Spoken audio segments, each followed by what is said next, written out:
This is David Harrison Greis of the Greis Report, and tonight I'm going to be bringing you some original reporting.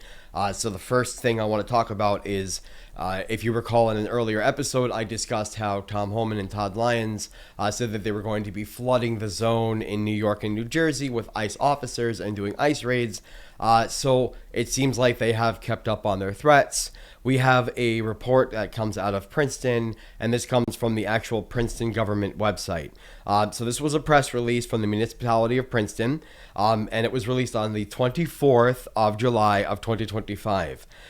This press release was a warning to inform the public that ICE is continuing operations and has arrested at least 15 individuals in Princeton municipality in New Jersey as of 7/24/25. More importantly, I want to highlight that New York and New Jersey are sanctuary states, which have sanctuary laws, which means that any kind of northeastern state that has those laws will not collaborate with ICE. They will not pass information back and forth. They will not give out names. They will not do anything of the sort or partake in these raids. And to that end, the press release states, the local law enforcement were not informed, so Princeton PD was not informed before ICE began this raid. And more importantly, Princeton PD wants to clarify to the public of New Jersey that they do not participate in the raids. They are not participants. They are not planning the raids. They are not working with them. They are there to protect the township, and that is what's most important. So good for you, Princeton PD. Thank you for being heroes and standing up for the people. That means a lot to all of us. So if you're liking what you're seeing tonight, please remember to like, subscribe, and down here there's an email address, thegreisreport@gmail.com. If you are interested in what you're hearing and you want to learn more about any of the topics, or you want to have maybe a story request, you have any tips, leads, information that could help us in our investigations, please send us an email. We are happy to engage with our viewers, and we are always happy to engage the comments as well. So the second piece of the show tonight, this is something new. This is something I've never done before. I'm going to do a little bit of investigative journalism myself. So I do have a team that I work with. Just so that you're all aware, I'm not an individual. There is a team that I work with.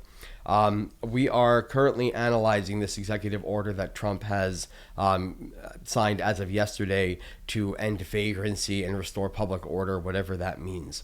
So according to the White House fact sheet for this order, it says that the order directs the Attorney General to reverse judicial precedents and end consent decrees that limit state and local governments' ability to commit individuals on the streets who are a risk to themselves or others.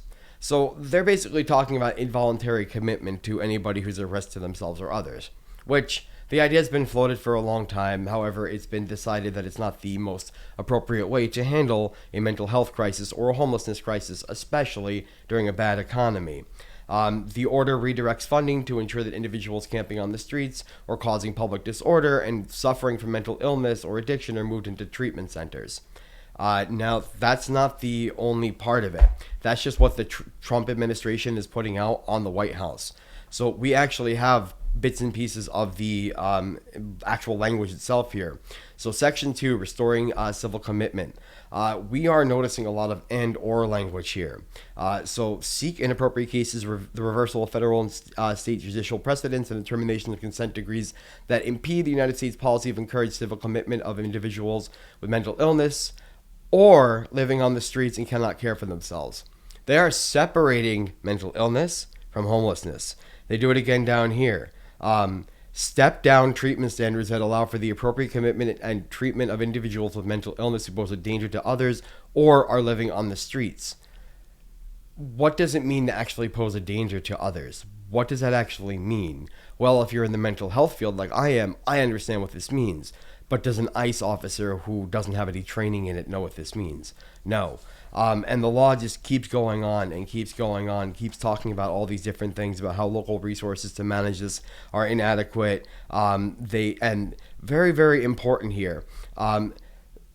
Detainees with serious mental illness are not released into the public because of a lack of forensic bed capacity at an appropriate local, state, or federal or jail hospital. They don't want to release anybody. Just because you don't have enough beds, they don't want to release people. That means that they're going to be involuntarily not only committing people, but forcing them to stay against their will. This all just goes on to be very, very disgusting.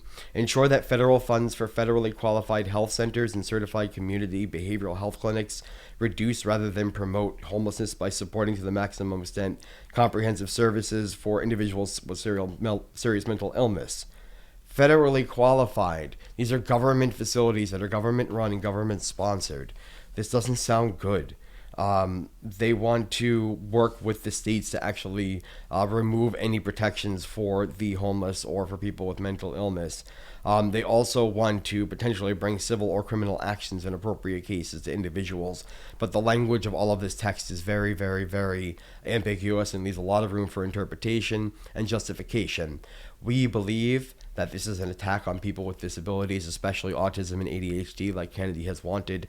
This is a step towards those wellness camps. We'll be continuing our series on this and examining this. So thank you for watching. This is David Harrison Greis of the Greis Report, signing off, and have a great evening.